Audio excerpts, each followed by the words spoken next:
أشهد أن لا إله إلا الله وحده لا شريك له وأشهد أن محمدا عبده ورسوله الذي لا رسول ولا نبي بعده يا أيها الذين آمنوا اتقوا الله حق تقاته ولا تموتن إلا وأنتم مسلمون أما بعد. Bapak dan Ibu kaum muslimin dan kaum muslimat yang dirahmati oleh Allah Subhanahu wa taala. Alhamdulillah, puji dan syukur senantiasa kita sampaikan kepada Allah Subhanahu wa taala.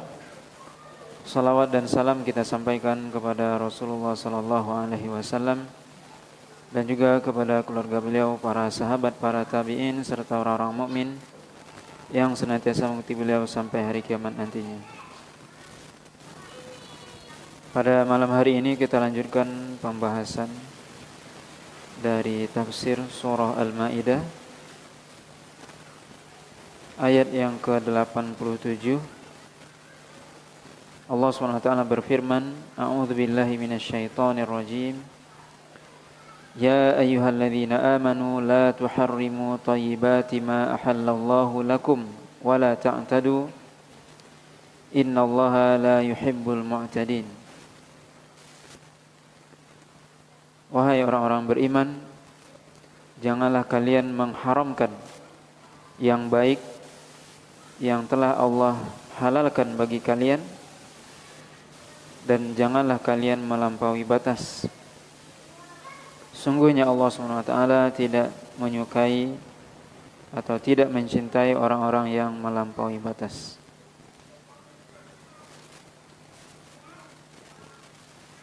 Dalam hadis yang diriwayatkan oleh Imam Bukhari dan Muslim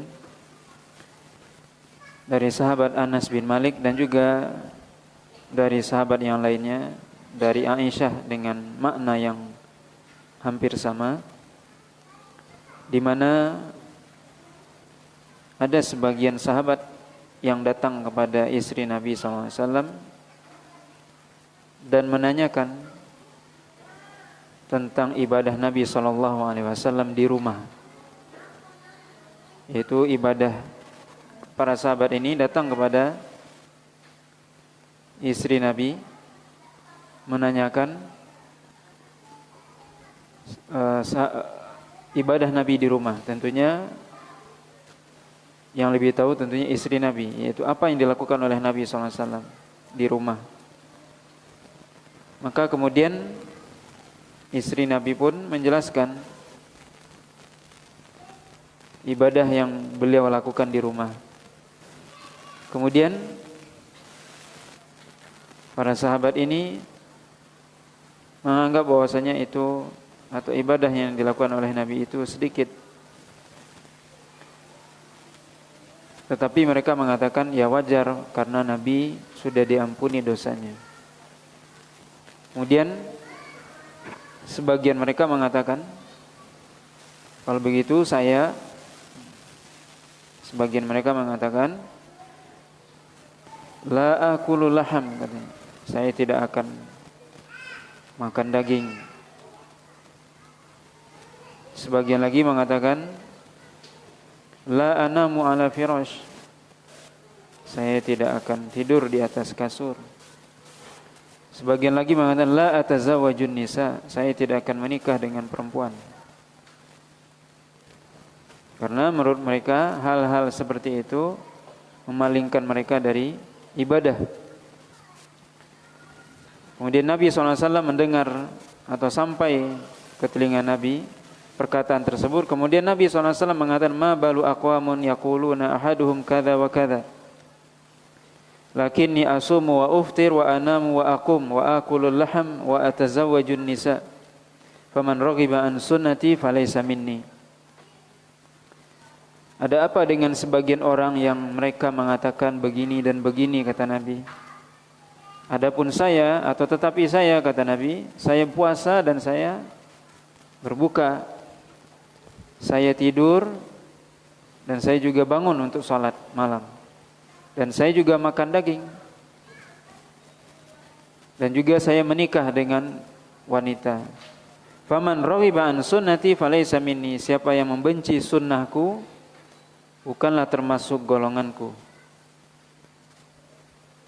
Maka hadis ini disebutkan oleh Imam Ibnu Katsir berkaitan dengan ayat ini, di mana dalam ayat tadi disebutkan Allah SWT memanggil orang beriman dan menyebutkan larangan, la tuharrimu thayyibat ma ahallallahu lakum. Wahai orang beriman, janganlah Anda mengharamkan.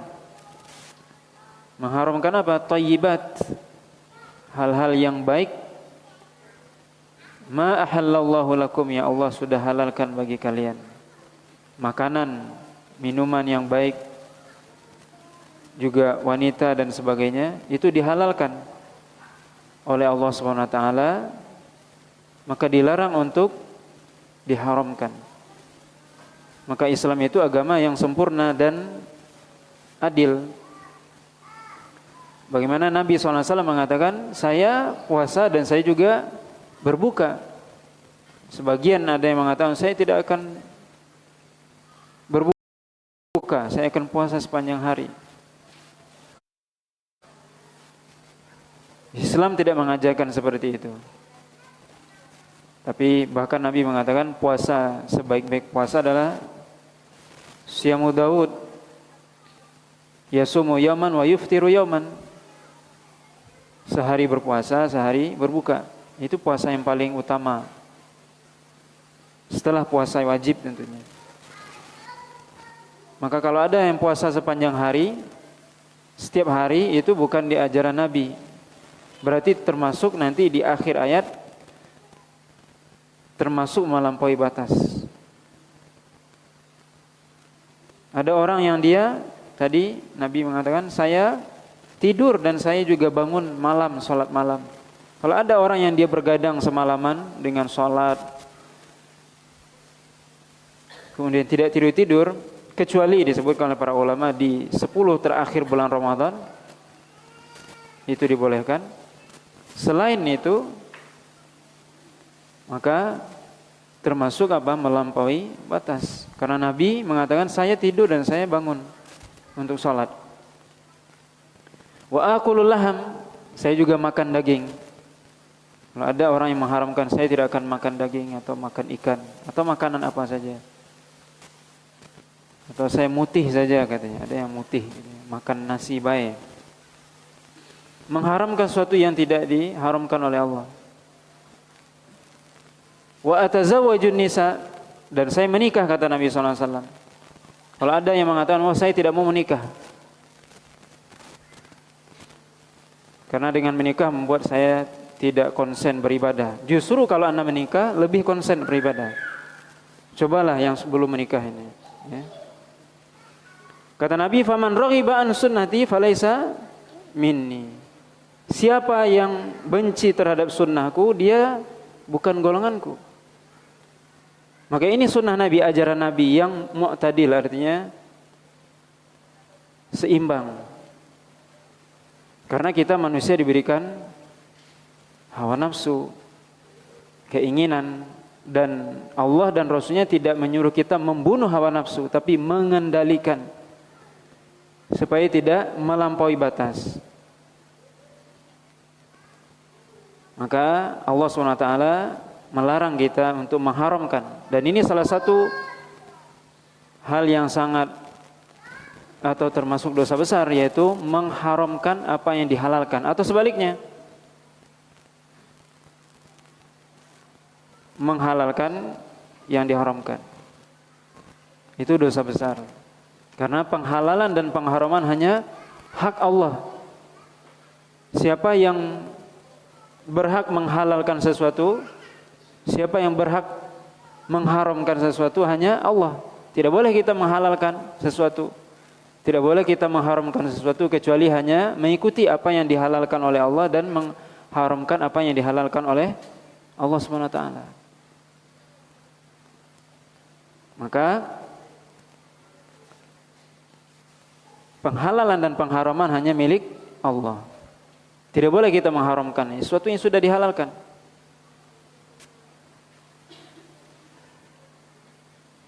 Kecuali kita, ada sebagian orang misalnya tidak suka pada suatu makanan misalnya. Sebagaimana Rasul tidak suka makan dhab misalnya.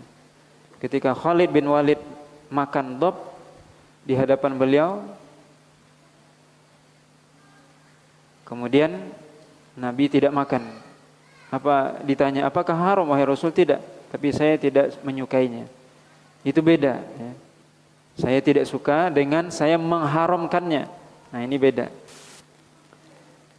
Kemudian faedah dari ayat ini juga, sesuatu yang dihalalkan oleh Allah pasti baik. Karena Allah mengatakan apa tadi? Thayyibat ma ahallallahu lakum. Maka kaidahnya adalah segala sesuatu yang halal pasti baik. Sebaliknya, setiap yang diharamkan oleh Allah pasti buruk. Baik itu makanan, minuman, dan yang lainnya. Itu yang harus kita pahami. Segala sesuatu yang diharamkan oleh Allah, makanan, minuman, atau apa saja, pasti ada keburukan di dalamnya. Kalau tidak, Allah tidak akan mengharamkan. Segala sesuatu yang dihalalkan, makanan, minuman, dan yang lainnya, pasti itu baik. Maka ikuti. Kata Allah SWT, wala ta'tadu, jangan berlebihan. Apa maksudnya? Disebutkan maknanya di antara makna itu. Berlebihan di sini adalah dengan menghalalkan apa yang diharamkan, atau sebaliknya, itu berlebihan namanya, atau melampaui batas. Atau yang kedua disebutkan maknanya oleh Imam Ibnu Katsir, wala ta'tadu, jangan berlebihan dalam mengkonsumsi yang halal sehingga sampai-sampai membuat hal itu melalaikan dari mengingat Allah misalnya. Maka para ulama menjelaskan juga fudulul mubahat itu termasuk pintu-pintu iblis, yaitu berlebihan dalam perkara yang mubah, ya, sampai-sampai membuat seseorang lalai dari yang wajib atau yang sunnah misalnya. Maka ini dilarang. Allah SWT mengatakan misalnya dalam surah Al-A'raf, wa kulu washrabu wa la tusrifu innallaha la yuhibbul musrifin. Ini salah satu contoh. Makan minumlah, tapi jangan berlebihan. Makan minum hukumnya mubah. Apa saja yang halal boleh dimakan, apa saja yang minuman yang halal boleh diminum. Tapi kata Allah, wala tusrifu, jangan berlebihan. Karena berlebihan, yang makan berlebihan, yang halal itu halal, tapi berlebihan bisa mendatangkan penyakit atau membuat orang lalai. Terlalu banyak makan akhirnya terlalu kenyang, akhirnya datangkan penyakit, atau akhirnya terlalu banyak tidur, akhirnya tidak beribadah. Itu namanya israf, berlebihan. Maka ini salah satu makna ya. Wala tusrifu, makan minumlah kata Allah, tapi jangan berlebihan. Yang mana berlebihan itu bisa membawa penyakit, mafsadah, atau melalaikan kita dari berzikir kepada Allah SWT, atau dari mengingat Allah SWT.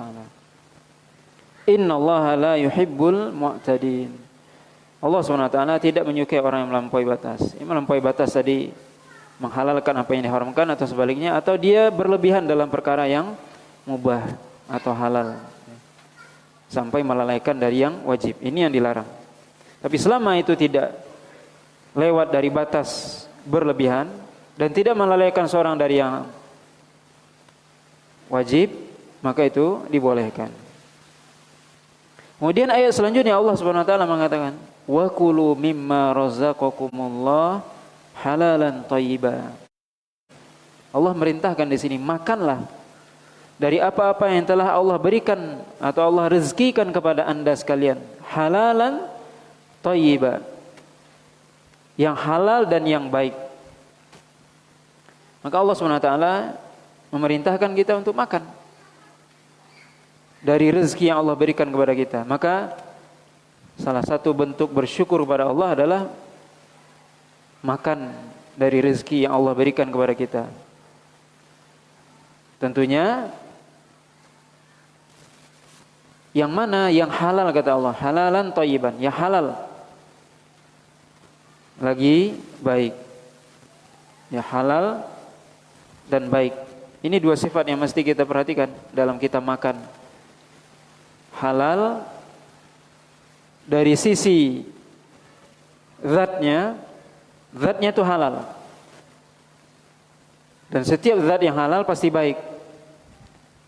Kemudian halal dari sisi cara mendapatkannya. Kita mengkonsumsi segala sesuatu atau memakai yang halal, baik itu zatnya halal, ya makanan, minuman atau pakaian yang halal yang dibolehkan oleh syariat, zatnya dibolehkan. Kemudian juga cara mendapatkannya. Bagaimana cara mendapatkannya juga diperhatikan. Tidak mengambil hak orang lain, tidak mencuri, tidak menipu dan sebagainya. Itu halal dari sisi mendapatkannya. Thayyiban, yaitu yang baik, ya, yang baik zatnya. Ya, yang baik zatnya. Maka salah satu cara kita bersyukur pada Allah SWT terhadap rezeki yang Allah berikan apa? Kita mengkonsumsi yang halal. Karena bersyukur itu adalah dengan menggunakan nikmat itu dalam hal yang diperintahkan oleh Allah. Allah SWT memberi kita rezeki. Maka gunakan rezeki itu, harta itu misalnya, di jalan Allah SWT untuk membeli atau mengkonsumsi yang baik-baik saja. Karena rezeki yang Allah berikan kepada kita akan ditanya bagaimana cara mendapatkannya, kemudian bagaimana kita membelanjakannya. Itu harus diingat. Kita mendapatkannya caranya bagaimana, kemudian kita membelanjakannya gimana. Ada orang cara mendapatkannya halal, baik, dengan dia bekerja di tempat yang baik. Tapi membelanjakannya tidak berfoya-foya misalnya, atau membelanjakannya di dalam hal yang haram misalnya. Maka ini akan ditanya oleh Allah SWT. Allah katakan, makanlah dari rezeki yang halal itu, yang halal dan yang baik, ya. Maka kita bersyukur pada Allah SWT dengan menggunakan nikmat itu di jalan Allah sesuai dengan apa yang diperintahkan oleh Allah SWT. Itu tanda bersyukur. Dan kalau kita bersyukur, Allah tambahkan, wattaqullah alladzi antum bihi mu'minun. Bertakwalah kepada Allah SWT. Maka ciri orang bertakwa, salah satu tanda orang bertakwa apa? Yang dikonsumsinya yang halal dan yang baik. Ini ayat ini Allah tutup ya dengan mengatakan, bertakwalah kepada Allah yang kalian beriman kepadanya. Maka ciri orang bertakwa salah satunya adalah apa? Mengkonsumsi yang halal dan yang baik. Itu ciri orang yang bertakwa kepada Allah SWT. Kemudian ayat selanjutnya Allah SWT melanjutkan dalam ayat yang ke-89. Allah SWT melanjutkan, la yu'akhidhukumullahu billaghwi fi aymanikum walaki yu'akhidhukum bima aqadtumul ayman. Fakaffaratuhu it'amu 'asharati masakin min awsati ma tut'imuna ahlikum aw kiswatuhum aw tahriru raqabah. Faman lam yajid fasiyamu thalathati ayyam dzalika kaffaratu aymanikum idza halaftum wahfadhu aymanakum kadzalika yubayyinullahu lakum ayatihi la'allakum tashkurun. Allah SWT mengatakan bahwasanya Allah SWT tidak akan memberikan sanksi atau hukuman kepada anda sekalian, kata Allah, ketika anda dalam bersumpah itu hanya bermain-main. Tetapi yang Allah akan berikan sanksi dosa itu kalau seandainya anda bersumpah itu dengan benar-benar kemudian anda langgar. Bima aqadtumul aiman, yaitu yang benar-benar anda berazam atau bertekad dengan hati untuk bersumpah kemudian dilanggar. Fakafaratuhu, adapun kafarahnya bagi orang yang melanggar sumpah adalah memberikan makan 10 orang miskin dari pertengahan makanan yang dia makan dan yang dia berikan kepada keluarganya, atau memberi 10 orang miskin pakaian, atau dia membebaskan budak. Maka jika dia tidak mendapati hal tersebut, maka dia berpuasa 3 hari. Itulah kafarah atau penebus atas sumpah-sumpah kalian jika kalian bersumpah. Dan peliharalah sumpah-sumpah kalian, kata Allah. Demikianlah Allah SWT menjelaskan kepada kalian ayat-ayatnya agar anda sekalian menjadi orang yang bersyukur. Apa maksud ayat ini? Allah SWT mengatakan la yu'akhidukumullahu billaghwi fi aymanikum. Dahulu biasanya orang Arab biasanya, dan sampai hari ini juga biasanya, mereka kalau berbicara sering mengatakan apa? Misalnya na'am wallahi, na'am wallahi, la wallahi misalnya. Sering mereka mengatakan ya demi Allah, tidak demi Allah. Sering mereka dulu berkata seperti itu, dan sampai sekarang juga ya. Sering mereka dalam berbicara itu seperti itu, di mana kata wallahi itu adalah sumpah, lafaznya itu adalah sumpah. Tetapi itu sudah menjadi kebiasaan dalam pembicaraan mereka, yang sebenarnya mereka tidak meniatkan dalam hatinya ketika mereka mengatakan itu bersumpah. Hanya sekedar sudah menjadi kebiasaan lisannya begitu. La wallahi, na'am wallahi. Jadi itu kebiasaan, ya, kebiasaan. Nah, bagi orang tidak ngerti, dia paham. Oh itu tadi syekhnya bersumpah itu dia. Berarti ionian gitu. Anda tidak paham berarti apa? Perkataan dia. Jadi itu biasa orang itu mengatakan seperti tadi. Kata, bukan dia bersumpah. Ya. Cuman sudah menjadi kebiasaan seperti itu. Maka kata Allah SWT, Allah SWT tidak menjadikan atau memberikan sanksi hukuman kepada orang yang dia dalam pembicaraannya itu menyebutkan dengan apa, sumpah yang mana itu hanya dengan di lisan saja, dia tidak meniatkan dalam hatinya. Maka ini sebuah keringanan yang Allah berikan. Ya, ini bagi orang-orang Arab biasanya seperti itu. Ya. Tetapi yang dianggap atau sumpah yang dianggap, jadi istilahnya tadi sumpah seperti tadi nggak dianggap, karena cuman sekedar di mulut saja, tidak ada niat dalam hatinya. Yang benar-benar akan dianggap itu adalah sumpah yang bima aqadtumul aiman, yaitu yang benar-benar Anda niatkan dengan hati Anda, bahwasanya Anda bersumpah. Misalnya di pengadilan dia bersumpah. Tapi kalau dalam pembicaraan biasa, berbicara biasa, mereka menyebutkan wallahi, itu bukan sumpah, itu hanya biasa saja, tidak dianggap. Jadi yang dianggap apa? Misalnya yang benar-benar, misalnya dia yang dalam pengadilan dan sebagainya, yang dia dituntut untuk bersumpah. Maka kata Allah SWT, sumpah yang benar-benar dianggap adalah yang benar-benar dia niatkan dalam hatinya, kemudian dia langgar. Ya, tentunya seorang bersumpah boleh, tetapi yang dilarang adalah melanggar. Kalau dia melanggar, maka dia harus membayar kafarah, penebus dosanya. Itulah yang disebutkan oleh Allah tadi, fakafaratuhu, ya, kafarat sumpah, yaitu penebus dosa. Ketika seorang melanggar sumpahnya apa? Ada 3 disebutkan oleh Allah SWT dalam ayat ini. It'amu asyarati masakin min awsati ma tut'imuna ahlikum. Itu Anda memberi makan 10 orang miskin dengan makanan yang pertengahan yang Anda beri makan keluarga Anda dengannya. Memberi makan 10 orang miskin. Disebutkanlah para ulama, Imam Ibnu Katsir menyebutkan riwayat-riwayat di sini, bahwasanya memberi makan 10 orang miskin, diberi makan dengan makanan yang biasa kita makan. Misalnya dia panggil orang 10 orang miskin, kemudian dia kasih makan. Atau boleh juga dengan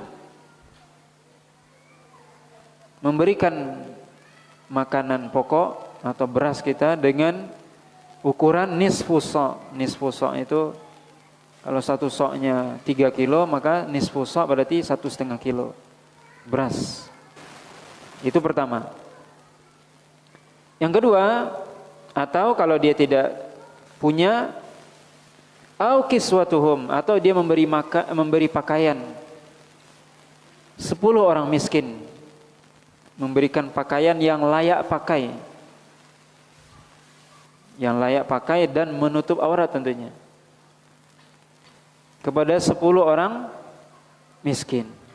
Ya, kalau dia tidak mampu memberi makan, maka dia memberi pakaian yang layak pakai kepada 10 orang miskin.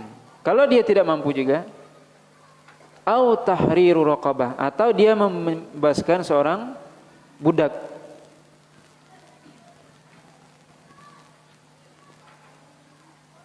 Kalau seandainya dia tidak mampu juga dan tidak mendapati hal tersebut, kata Allah Subhanahu wa taala, "Faman lam yajid fasyamu thalathati ayyam." Siapa yang tidak mendapati hal tersebut, 3 hal tersebut, maka hendaknya dia berpuasa 3 hari. Berpuasa 3 hari.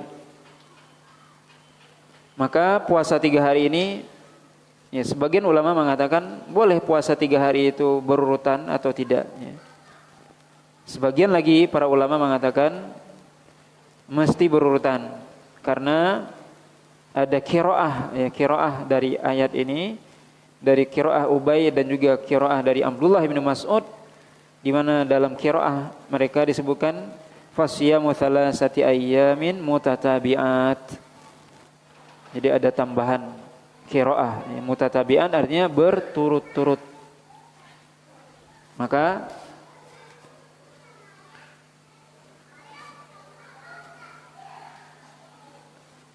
qiraah ini, ya, Imam Ibnu Katsir mengatakan alal aqal minimal ini adalah tafsiran dari sahabat. Ya. Maka puasa 3 hari itu pendapat yang lebih dipilih oleh Ibnu Katsir dan sebagian para ulama adalah berturut-turut, karena ada qiraah dari Ubay bin Ka'ab dan juga Abdullah bin Mas'ud yang mengatakan apa? Mutatabi'at, yang artinya berturut-turut. Kemudian dzalika kafaratu aymanikum idza halaftum. Itulah kafarah, penebus dosa dari sumpah yang Anda sumpahkan, idza halaftum, jika Anda bersumpah dengan benar-benar. Kemudian Allah katakan wahfadzu aymanakum, peliharalah, jagalah sumpah Anda. Artinya apa? Kalau seorang bersumpah, dia hendaknya memeliharanya, menjaga, jangan sampai melanggar. Dan tentunya kalau bisa tidak bersumpah. Kalau bisa tidak bersumpah, itu lebih utama. Kecuali memang dibutuhkan. Tapi kalau dia bersumpah, terlanjur bersumpah, maka jaga. Ya, jaga.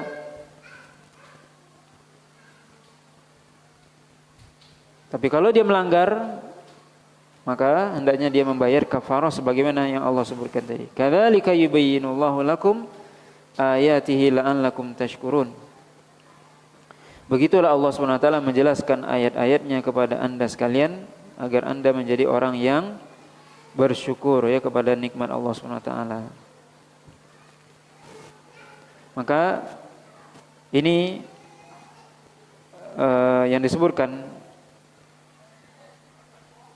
oleh Allah SWT dalam kafarah, ya, kafaratu al-yamin, yaitu kafarah bagi orang-orang yang melanggar sumpahnya, ya, yaitu ayatnya dalam Al-Maidah ayat 89. Bapak dan Ibu yang dirahmati oleh Allah SWT, ini mungkin ya pembahasan kita pada malam hari ini ayat 87 sampai 89, ya, karena ayat selanjutnya nanti ayat 90, ayat tentang khamar, ini pembahasannya cukup panjang, maka insyaallah kita akan bahas pada kesempatan yang lain atau kesempatan yang akan datang insyaallah taala.